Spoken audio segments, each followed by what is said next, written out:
¿Seguimos calentando motores? Bueno, vamos a ver ahora entonces las características clínicas de este módulo de diagnóstico. Vimos el síndrome miofacial y ahora vamos a ver sus características clínicas para poder realmente descubrir y diagnosticar este proceso tan frecuente. ¿Qué vas a descubrir entonces? Vamos a ver algunas clasificaciones o las clasificaciones más importantes de un punto gatillo. Básicamente, ¿a qué llamamos dolor local? ¿Sí? ¿A qué llamamos dolor referido? ¿Y cómo podemos reconocer un punto gatillo? ¿Sí? Básicamente veremos cómo hacer el diagnóstico de un punto gatillo y lo que genera que es el dolor miofacial. La clasificación de los puntos gatillos son muchas, ¿sí? Hay una enorme cantidad de formas de clasificarlos, pero básicamente nos vamos a quedar con una, ¿sí? Y te voy a nombrar una segunda. Al punto gatillo lo clasificamos en nuestra práctica clínica, lo vamos a clasificar como activo y como latente, ¿sí? Este, Hay otra forma de clasificarlo que también te puede ser útil, no quizás en esta primera presentación, en este primer encuentro con el síndrome de dolor miofacial, pero sí quizás más adelante si te interesa conocer la característica de primarios y satélites, también puede ser importante. Pero básicamente nos vamos a quedar con dos, ¿sí? El punto gatillo activo y el punto gatillo latente. El punto gatillo activo es aquel que produce un dolor espontáneo y dolor miofacial, ¿sí? O sea, cuando a la persona le duele, ¿eh? ¿Y qué es la disfunción miofacial? Bueno, básicamente es un mal funcionamiento de ese músculo o cadena muscular de la que forma. ¿Cuál es el signo más claro de esto? El acortamiento. Una persona, por ejemplo, para hacértela bien simple y acá en esta escena que me ves, la tortícolis, o sea, la imposibilidad de girar la cabeza en toda su manifestación hacia uno de los dos lados, es un síndrome miofacial, es una disfunción motora del elevador de la escápula. ¿Sí? Eso es una disfunción motora. Cuando yo tengo tortícolis, tengo un síndrome miofacial con dolor y con disfunción motora, en este caso del elevador de la escápula. ¿Sí?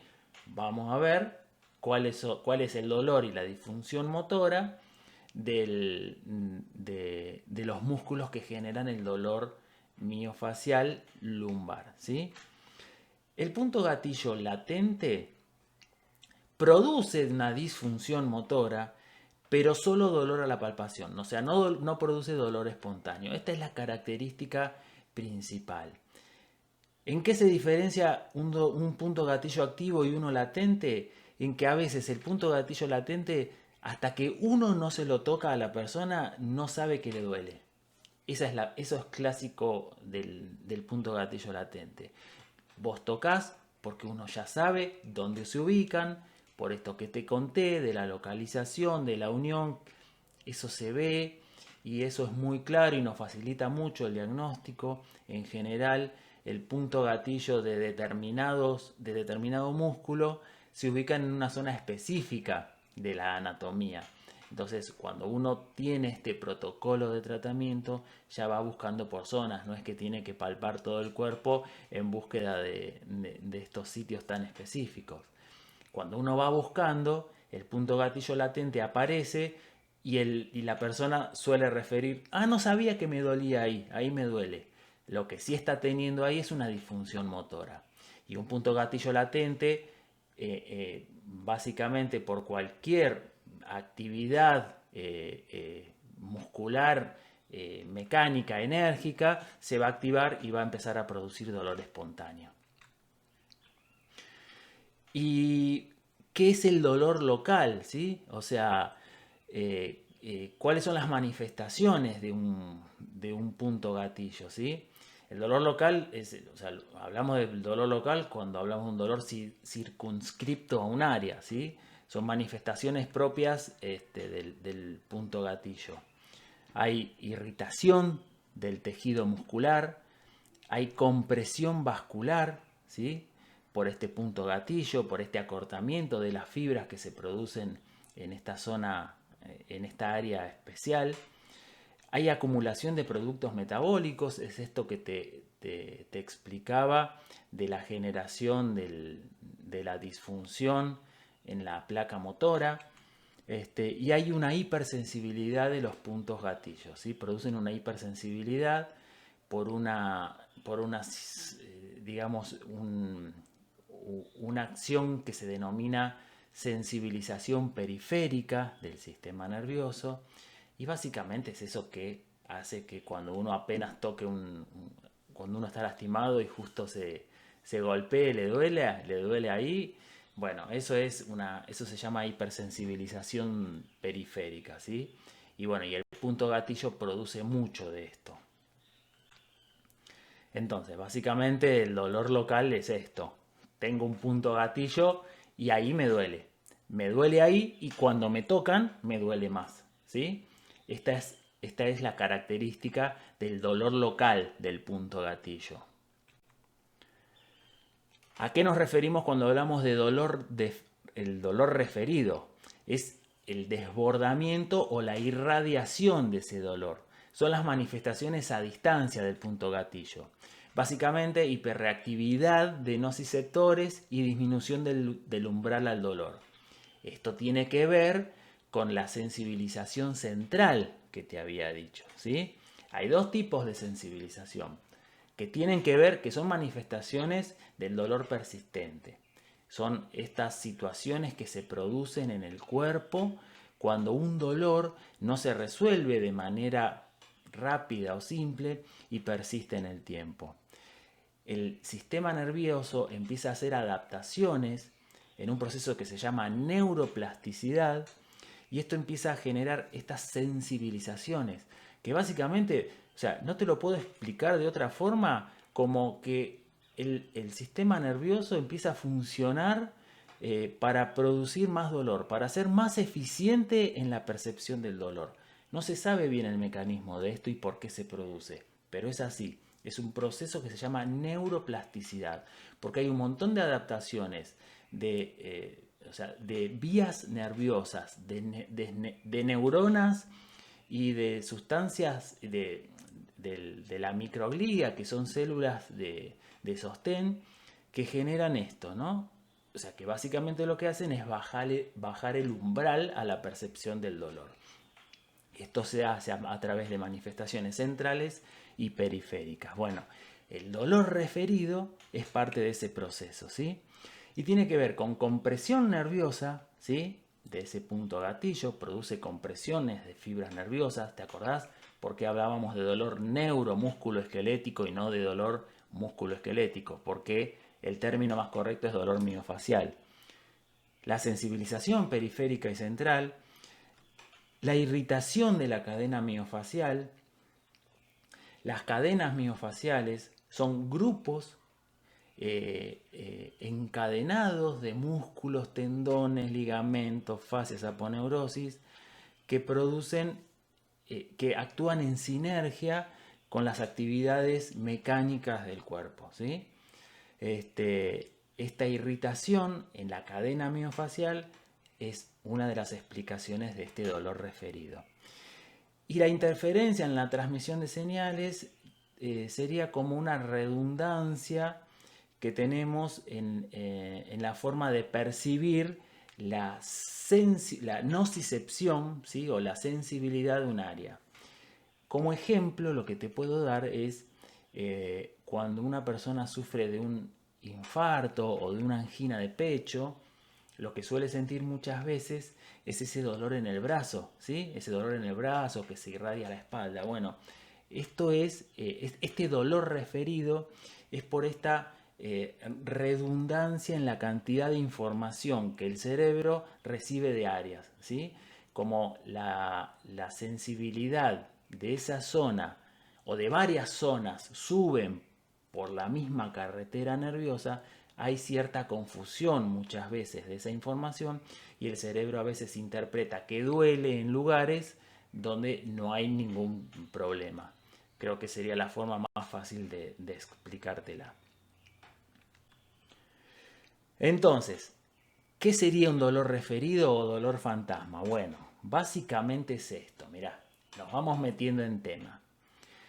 Te puse un ejemplo de un músculo que es muy frecuente que produzca dolor miofacial, es muy frecuente que produzca dolor lumbar y es muy frecuente que produzca un dolor tipo ciático, ¿sí?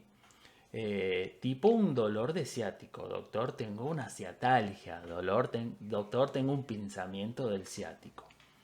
Muchas veces este músculo, que se llama glúteo menor, genera dolor local, donde ves que están las cruces, en donde ven que están las X. Bueno, esa es la zona de puntos gatillos del glúteo menor.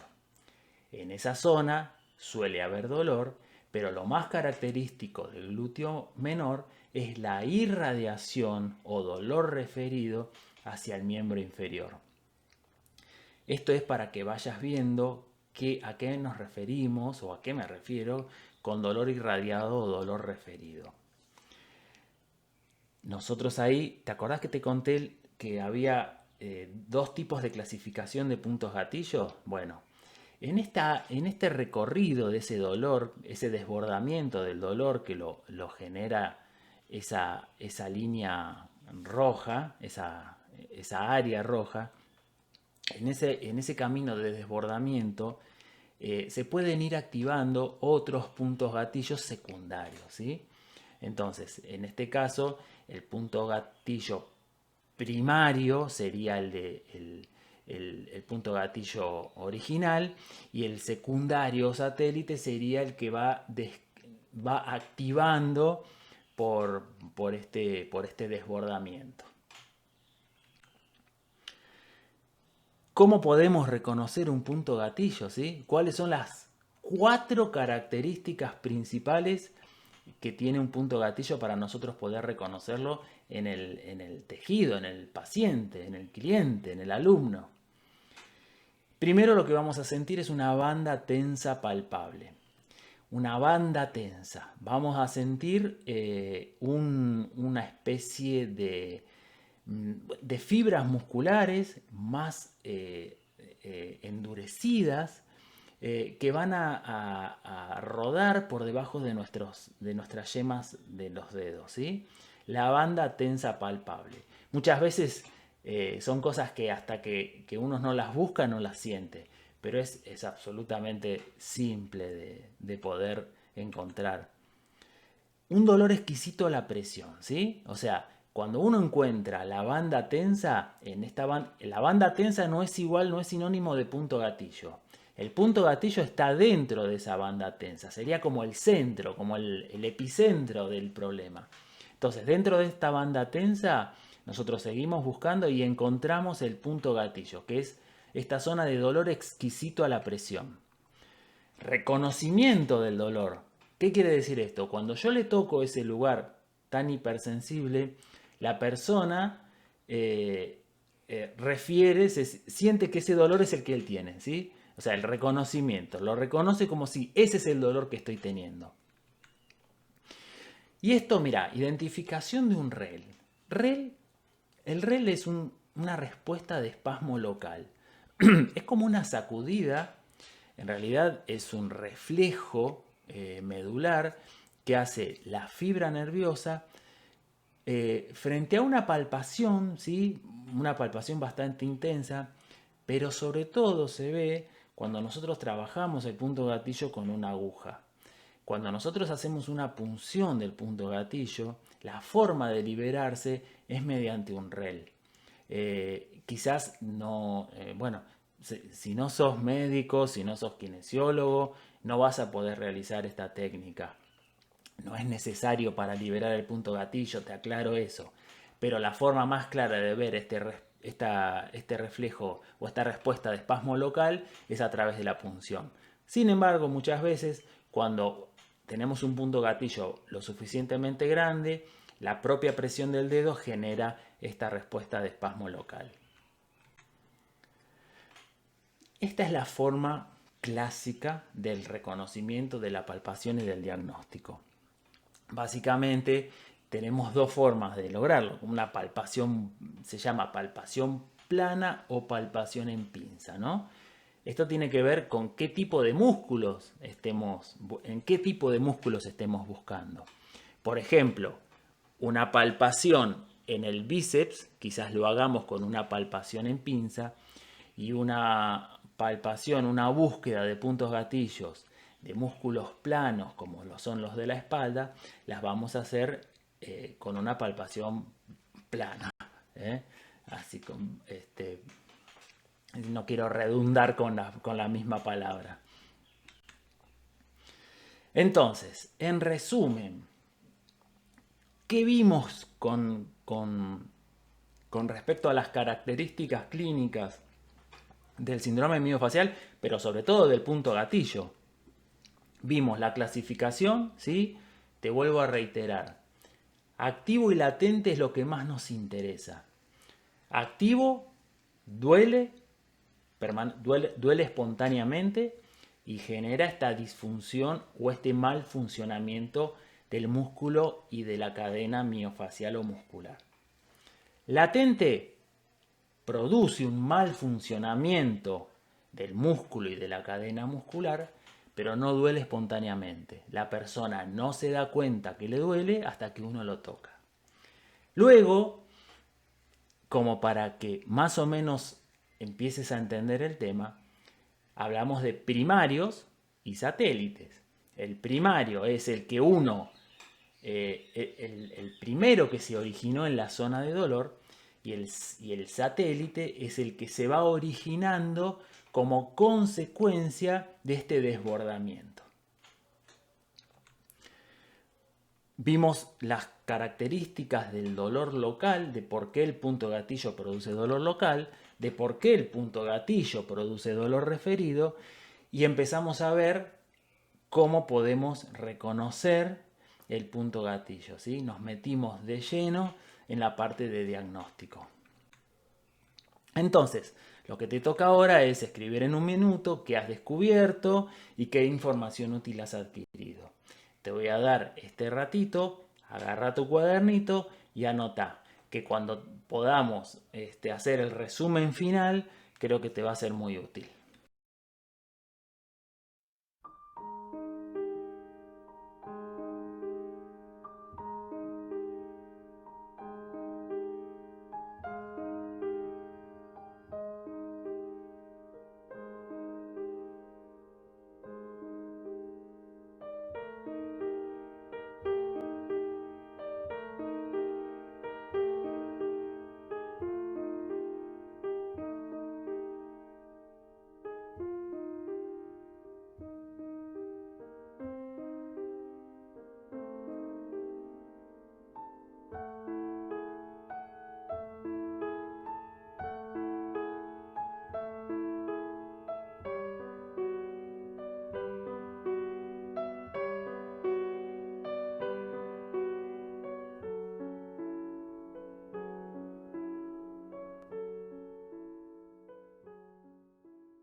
Felicitaciones, genial. Lo hicimos como un equipo. Entonces, ¿qué nos queda ahora? Luz, cámara, acción, ¿sí? Aplicar lo aprendido. Bueno, hay que intentar reconocer puntos gatillos en personas cercanas, ¿sí? Así que si tenés la posibilidad de ver pacientes, si tenés alumnos, familiares, amigos, hijos, empezá a buscar estas bandas tensas, ¿sí? Empezá a reconocer estos puntos gatillos. Bueno, enfócate en palpar, en intentar empalpar las bandas tensas, ¿sí? Y presta mucha atención a la respuesta de la persona. Esto va a pasar, con el tiempo uno se hace muy experimentado en la palpación. pero al principio te va a pasar que a lo mejor uno cree que tiene que apretar mucho para buscarlo, si no es así. Es suave y sobre todo ni hablar cuando estemos tratando con un paciente que está con dolor, ¿sí? Hay que ser muy respetuosos y tener mucha empatía de entender la situación que está pasando. Entonces, creo que esto es algo clásico del médico, ¿no? Meterse de lleno, como si estuviéramos tocando un maniquí. Así que con mucho respeto, sobre todo si hay dolor, ¿sí? Y bueno, mira, escucha, práctica, practica y practica.